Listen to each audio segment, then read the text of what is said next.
to a problem now that I think ultimately could prove to be even more serious, potentially deadlier. It's China.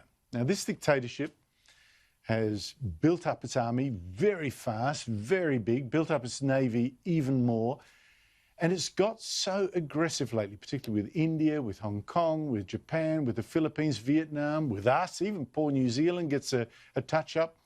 It's now in conflict with Britain. The world is getting alarmed now, not just at the aggression, but how deep Communist China's tentacles reach. India has just banned TikTok, which is a supposedly harmless video app from a Chinese company. They've banned it for fear that China can actually now use it to suck up private data and then process it back in China. Australia may also ban it. Britain now looks set also to join Australia, Canada and the United States in banning China's Huawei company from building its new 5G mobile network. Similar concern because of growing suspicions that China could slip in coding into that system, your mobile phones, to spy on calls or to cause disruption. Well, 2 years ago, Australian academic Clive Hamilton wrote a very influential book, Silent Invasion. We've discussed it on the show a couple of times, warning of China's secret attempts to build its influence here. And now has co-authored another book, Hidden Hand, exposing how the Chinese Communist Party is reshaping the world. Clive Hamilton, thank you so much indeed for your time. Why should China worry us? Well, because it's run by a Leninist party, which has ambitions to make China the dominant power in the world. And we've seen around the world in recent months just how aggressive the Beijing regime is in its heart. The mask has slipped. And we're seeing in many places just how threatening and intimidating Beijing is willing to be. But it's beyond that.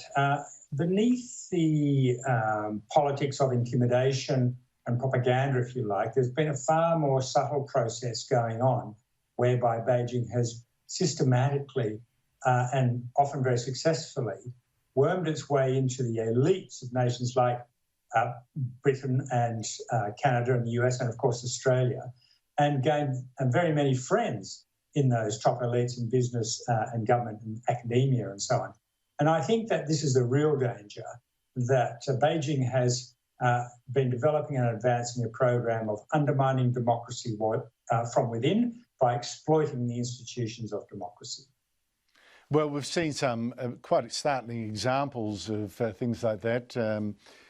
Sam Dastyari, Labor senator, having to quit politics for taking money from China and from a very well-connected Chinese-Australian businessman who's now banned from Australia, things like that. In what way, we've talked about that before, but in what way does China want to reshape the world? What does it want to see? It wants to make the world safe for the Chinese Communist Party.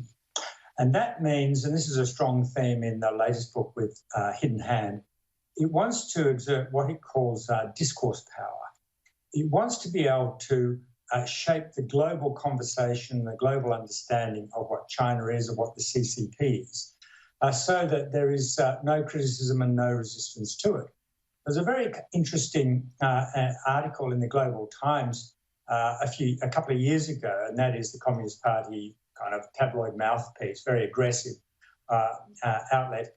And it let slip something very, very interesting. It was talking about the Great Firewall of China, which prevents highly successfully, in a way few could have predicted, information coming into China from outside. It wants to keep out poisonous Western ideas. And it said in this article that the Great Firewall is a temporary device that is necessary in order to keep out these ideas that would poison the minds of the Chinese people.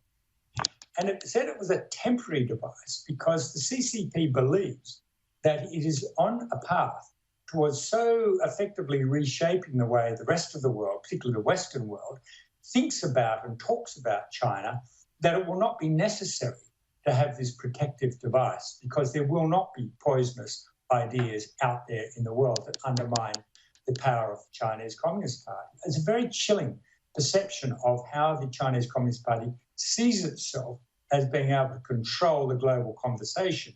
And it explains very much why it goes to such extraordinary lengths, sometimes kind of laughable in its determination to squash alternative voices. No matter, it's a junior employee of a Marriott hotel who likes a Twitter comment that's critical of the Chinese Communist Party.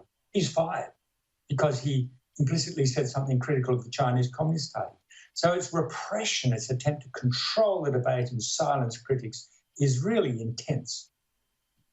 Well, we've seen, of course, on that theme, how China's getting more and more influence within the United Nations organisations. It's had people who've gone for one guy that was a minister in that dictatorship, then headed one of the UN bodies, etc. It's really quite astonishing. What other examples have you come up with of how it's inveigled itself into some of these organisations to try to change the conversation? Well, one that we wrote about at some length, my co-author Marika Olberg and I, was the WHO. And so this is before coronavirus broke out. We finalised the book, Last Changes in January of this year. But we already knew that WHO had been infiltrated and effectively taken over by the Chinese Communist Party, by appointing its key people, by buying off others, by inserting its language, by basically intimidating the top leadership of the WHO into the belief that whatever they do, they must keep Beijing happy because it's in its interest. And so when COVID or the coronavirus arrived in late December of last year, in fact, it had been around for a couple of months before that, there were Chinese doctors and scientists saying this is a terrible thing. We really need to publicise this and alert the public. And the Chinese Communist Party cracked down on information and said there's nothing to worry about. There's no community transmission of this disease. And this is well into January. And to its eternal shame, the WHO reproduced that propaganda, which the scientists knew must have been untrue. But they were so determined to stay in the good books of Beijing and Xi Jinping in particular, they were willing to reproduce and publicise and tell the world there's nothing really to worry about here. Don't close your borders. Don't take measures to keep this coronavirus out. Everything is okay. And look what happened. Look, indeed, what's happened.